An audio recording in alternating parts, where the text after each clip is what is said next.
We've got a question from Gillian on Facebook. How will you identify people to take part? I'm going to ask all three of you that question, starting with Andy.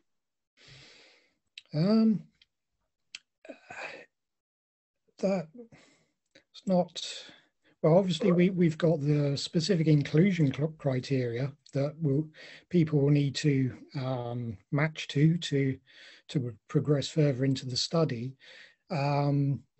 It's not so much we will identify people, it's that people who have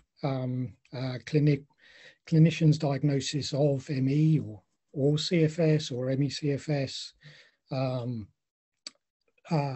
once that is confirmed, you will then be able to enter into the recruitment process to go through the questionnaire, which then determines whether you're able to go further. So it's not quite that we're identifying people, but we're putting, once recruitment opens, we'll put out the call for people with a clinician's diagnosis of ME, CFS, whatever it may have been termed, to then apply.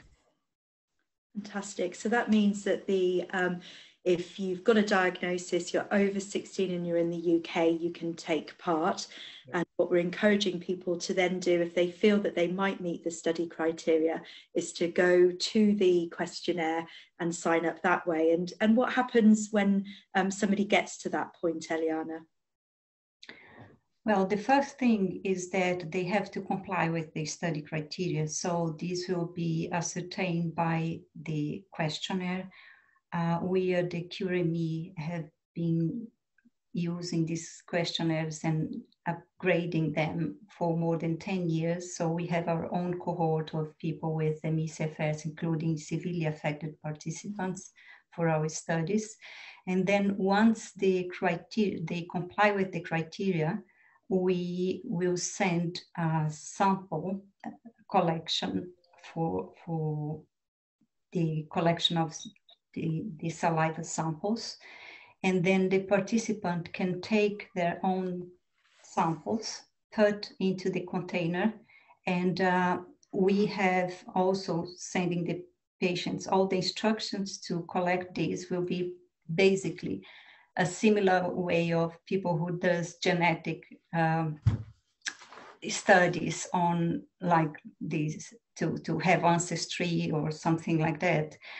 The difference is that instead of sending back to us, we will send already stamped envelope and addressed to the biocenter where the samples will be stored and then processed.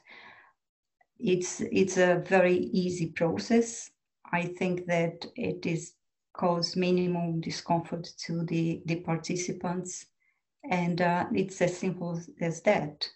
So all the samples, when we send, they will send in a barcode, so non-identification will be sent to the biocenter.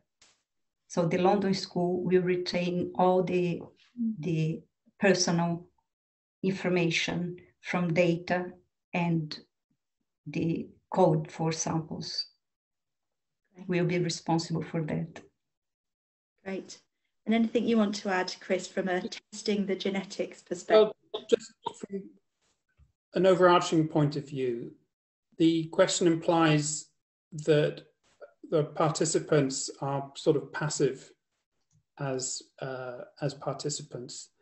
It isn't the case. This is to achieve the numbers that we will require for this study. We will need so many people to advocate and to publicize and to evangelize about the study.